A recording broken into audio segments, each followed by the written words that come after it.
칼리닝그라드는 오랫동안 블라디미르 푸틴의 서쪽 최전선 요새였으며 그의 권력과 억제력에 흔들리지 않는 상징이었다. 그러나 이 요새의 가장 강력한 벽은 2025년 9월 19일에 미사일 공격이 아닌 케이블 절단으로 무너졌다. 리투아니아는 칼리닝그라드의 수십 년간의 억류를 끝내기 위해 러시아와의 마지막 전력 연결을 물리적으로 끊었습니다. 이 조치는 도시를 어둠 속에 빠뜨렸을 뿐만 아니라 푸틴에게 가장 효과적인 무기 중 하나인 에너지 협박을 빼앗았습니다. 먼저 왜 이런 급진적인 결정이 내려졌는지 이해하기 위해 러시아가 에너지를 어떻게 무기로 사용하는지 살펴봐야 합니다. 수십 년 동안 에스토니아, 라트비아, 리투아니아는 소련 시대에 설립된 BRELL 네트워크를 통해 러시아와 연결되어 있었습니다. BRL은 벨라루스, 러시아, 에스토니아, 라트비아, 리투아니아의 첫 글자를 따서 명명된 소련 시대에 설계된 대규모 전력망입니다. 1950년대와 60년대에 건설된 이 시스템의 주요 목적은 이 지역 국가들을 모스크바의 에너지 시스템에 완전히 통합시켜 정치적 독립성을 약화시키는 것이었습니다.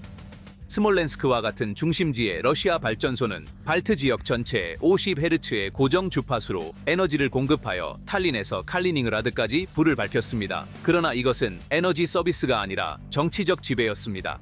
크렘린의 한 번의 명령으로 발트해 수도들은 한겨울의 어둠과 추위에 빠질 수 있었습니다. 이것은 단지 이론적인 두려움이 아니었습니다. 러시아는 이전에도 여러 번 이 협박 카드를 사용했습니다. 2006년에 우크라이나가 러시아와 가스 가격 문제로 갈등을 빚었을 때 크렘린은 가스 공급을 중단했습니다. 2009년에 불가리아와 루마니아도 같은 운명을 겪었습니다. 2022년에 우크라이나 전쟁이 시작되었을 때 가즈프롬은 폴란드와 불가리아에 대한 가스 수송을 중단했는데 이는 이들이 루블로 지불하기를 거부했기 때문입니다. 러시아는 이렇게 에너지 자원을 정치적 무기로 바꾸었다. 이것은 철의 장막이 무너진 후에도 지속된 보이지 않는 속박의 사슬이었다. 에스토니아, 라트비아, 리투아니아가 1991년에 독립을 얻은 후 이 에너지 유대를 끊는 것이 가장 중요한 전략적 목표가 되었습니다. 러시아는 단 한 번의 명령으로 발트 국가들의 혈관을 흐르는 전기를 차단할 수 있는 힘을 가지고 있었기 때문입니다. 이는 버튼을 누르는 것만큼 쉬웠고 그 결과는 전쟁만큼이나 파괴적일 수 있었습니다. 불이 꺼지고 도시들은 어둠에 잠기며 병원들은 필수 기계를 잃게 될 것입니다. 신생아실에서는 경보가 울릴 것입니다. 수술실은 멈추고 중환자실에서 생명과 죽음의 균형이 순식간에 깨질 수 있습니다. 전기 펌프는 작동을 멈추고 수도꼭지에서 물이 흐르지 않게 됩니다. 하룻밤 사이에 갈증, 추위, 혼란이 지배하게 됩니다. 그래서 에너지 문제는 단순한 인프라 문제가 아니라 국가의 생존 문제였습니다. 올해 초 성명에서 리투아니아 총리는 BRELL이 연결된 상태로 남아있는 것은 모스크바에 장전된 무기를 넘겨주는 것과 같다고 말했다. 그의 말에 따르면 이 연결을 끊는 것은 선택의 문제가 아니라 생존의 문제였다. 이러한 이유로 발트 국가들은 이 의존에서 벗어나기 위해 수십 년 동안 조용하고 단호한 싸움을 벌여왔습니다. 해결책은 러시아와의 연결을 끊고 선범 4개국을 포함하는 거대한 유럽 ENTSO-E 네트워크에 연결하는 것이었습니다.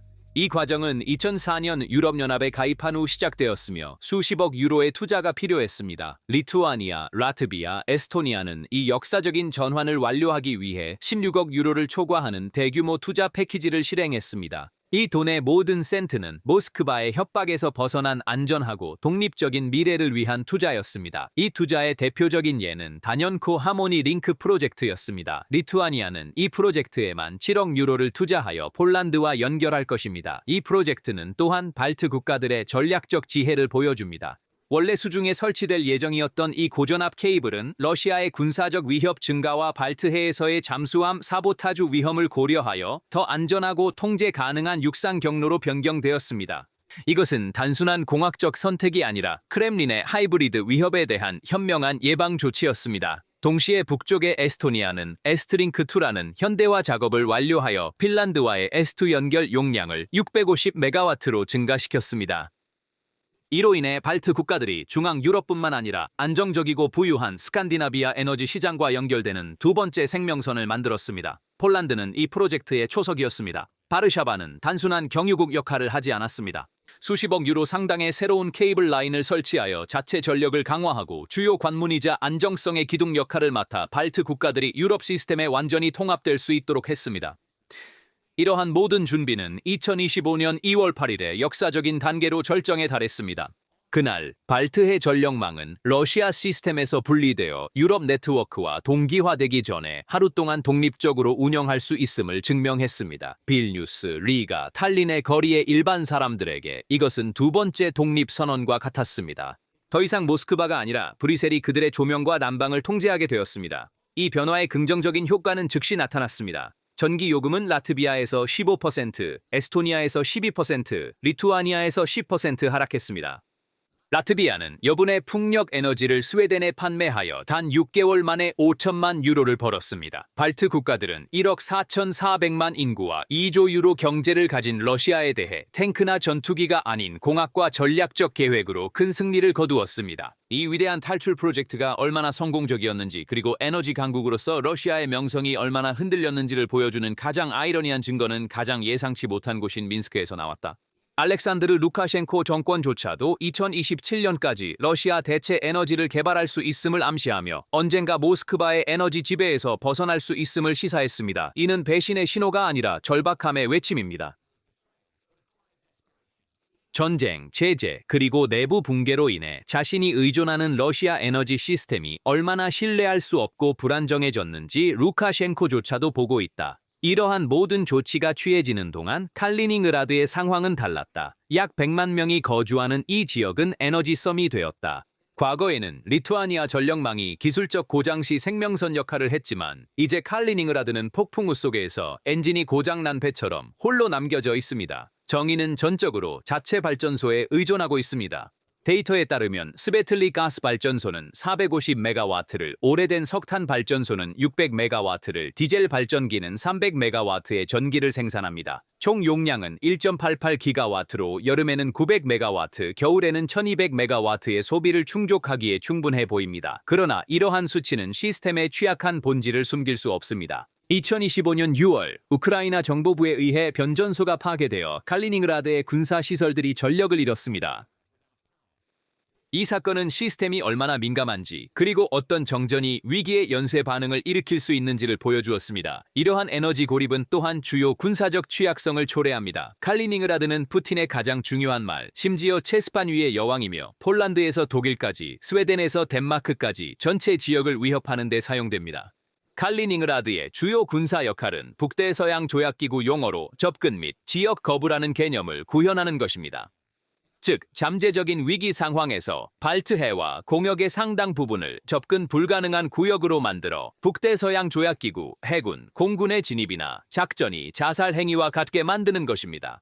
이 치명적인 거품을 만들기 위해 러시아는 이 작은 지역을 세계에서 가장 군사화된 지역 중 하나로 만들었습니다. 이 요새의 가장 날카롭고 위협적인 무기는 단연코 이스칸데르 M 단거리 탄도미사일 시스템입니다. 이 미사일은 매우 정확하며 레이더를 피하기 위한 복잡한 기동을 수행할 수 있고, 가장 중요한 것은 재래식 및 전술 핵탄두를 모두 탑재할 수 있다는 점입니다. 칼리닝그라드에서 발사되면 바르샤바, 빌뉴스, 리가 같은 발트해 수도들, 심지어 베를린까지 몇 분 안에 타격할 수 있습니다. 이는 군사적 위협일 뿐만 아니라 크렘린의 가장 강력한 정치적 카드입니다. 이 배타적 지역의 주요 항구인 발티스크는 러시아 발트 함대의 중심입니다. 핀란드와 스웨덴이 나토에 가입하면서 함대는 나토 호수에 주로 갇혀 있지만 여전히 위험합니다. 칼리브르 순항 미사일을 탑재한 현대식 코르벳과 프리기슨 육상 목표물과 해상의 선박 모두에 심각한 위협을 가합니다. 더 중요한 것은 발트해의 얕고 복잡한 수역에서 유령처럼 숨어있는 킬로급 디젤 전기 잠수함이 매복, 기로의 부설 또는 기습 공격의 가능성 때문에 나토 해군 계획자들에게 가장 큰 골칫거리 중 하나라는 점입니다. 이러한 모든 공격 능력을 나토의 방역으로부터 보호하기 위해 칼리닝그라드는 세계에서 가장 밀집된 방공망 중 하나를 자랑합니다.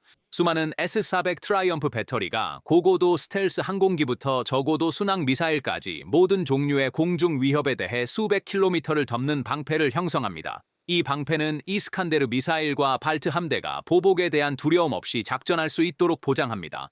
마지막으로 수만 명의 병사로 구성된 제11군단이 이 요새를 지상에서 방어하기 위해 상시 주둔하고 있습니다. 이 부대의 임무는 폴란드나 리투아니아에서 올 수 있는 지상 공격을 격퇴하고, 이 작은 영토를 점령하려는 시도가 얼마나 피비린내 나고 비용이 많이 들지를 나토가 두 번 생각하게 만드는 것입니다.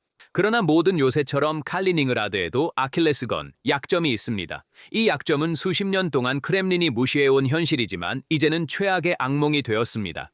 그것은 지리적 고립과 물류 의존입니다. 칼리닝라드는 러시아 본토와 육로로 연결되지 않은 섬입니다. 폴란드와 리투아니아 두 나라 모두 현재 나토의 정회원국으로 사방이 둘러싸여 있습니다. 이 지리적 감옥은 물류적으로 매우 취약하게 만듭니다. 요새의 생존에 필요한 모든 것은 해상이나 항공으로 전달되어야 합니다. 주요 생명선인 상트페테르부르크 발티이스크 해상 경로는 현재 나토 호수 한가운데를 통과합니다.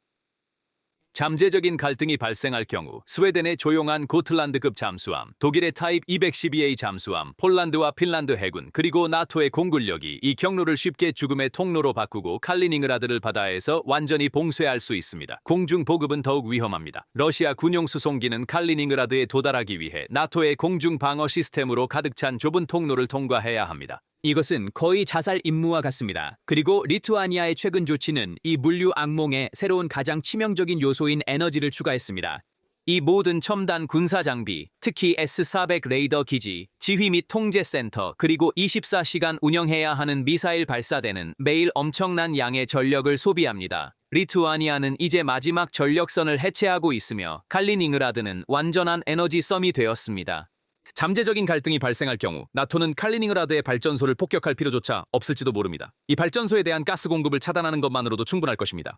리투아니아가 이 전력선을 해체하기로 한 결정은 잠재적인 전쟁 초기 단계에서 단 한 발의 총알도 쏘지 않고 얻은 승리입니다. 이는 전쟁이 시작되기 전에 성벽의 일부를 무너뜨리는 것과 같습니다. 이 조치의 심리적 영향은 물리적 영향만큼 클 수 있습니다.